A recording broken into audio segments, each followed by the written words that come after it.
আসসালামু আলাইকুম। Lifestyle with বউ শাশুড়ি পেজের পক্ষ থেকে আপনাদেরকে স্বাগতম জানাচ্ছি। কেমন আছেন আপনারা? আশা করি ভালো আছেন।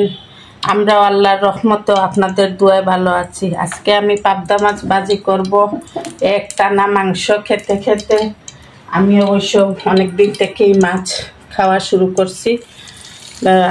পাবদা মাছ আজকে ভাজা করব। আমি প্রথমে পাবদা মাছগুলোতে লবণ, মরিচের গুঁড়ো, হলুদের গুঁড়ো মাখিয়ে আধা ঘন্টা রেখে দিয়েছিলাম। এখন ভেজে নিব।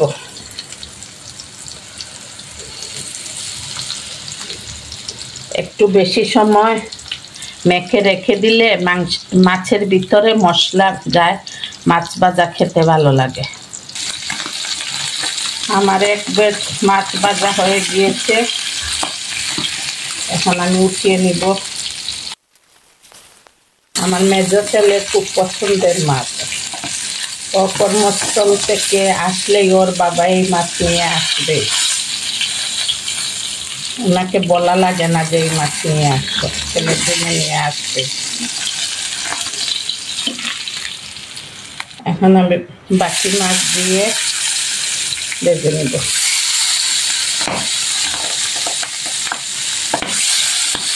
সবগুলো মাছ আমি ভেজে উঠিয়ে নিয়েছি। এখন ওই তেলের মধ্যে আমি অল্প পরিমাণ পেঁয়াজ কুচি দিয়ে দিব। অল্প পরিমাণ না, বেশ ভালোই দিয়েছি।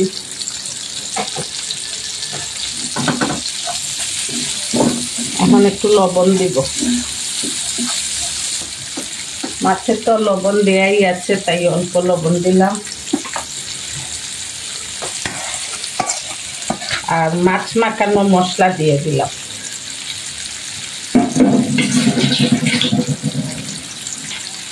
এখন পেঁয়াজ খুব ভালো করে ভেজে নিতে হবে।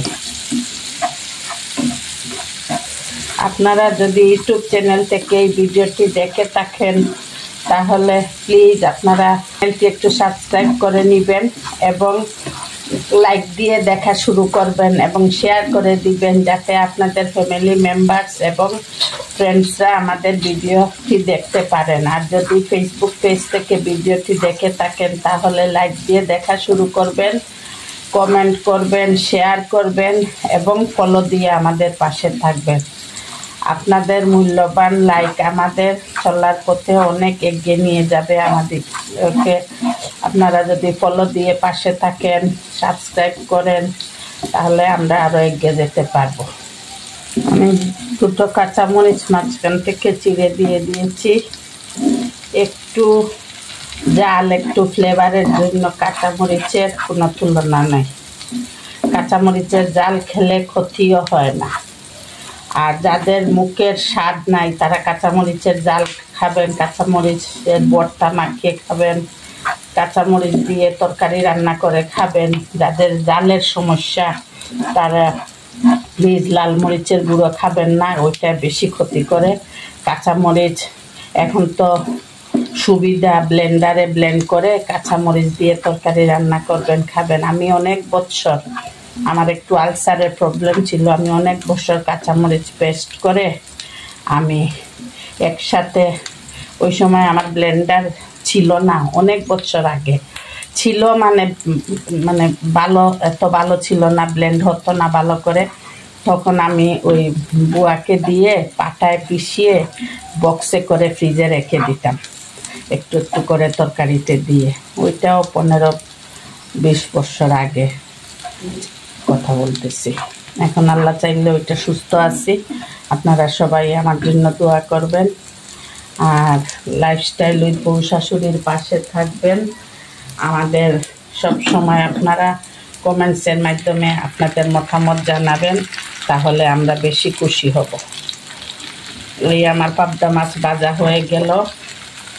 আমার মেজো ছেলের খুবই পছন্দের মাছ এটা, মানে চিন্তা করতে পারবেন না, চিংড়ি আর পাবদা মাছ। আপনারা লাইফস্টাইল উইথ বউ শাশুড়ির পাশে থাকবেন, আমাদের জন্য দোয়া করবেন। আল্লাহ হাফেজ। আসসালামু আলাইকুম ওয়া রাহমাতুল্লাহি ওয়া বারাকাতুহু।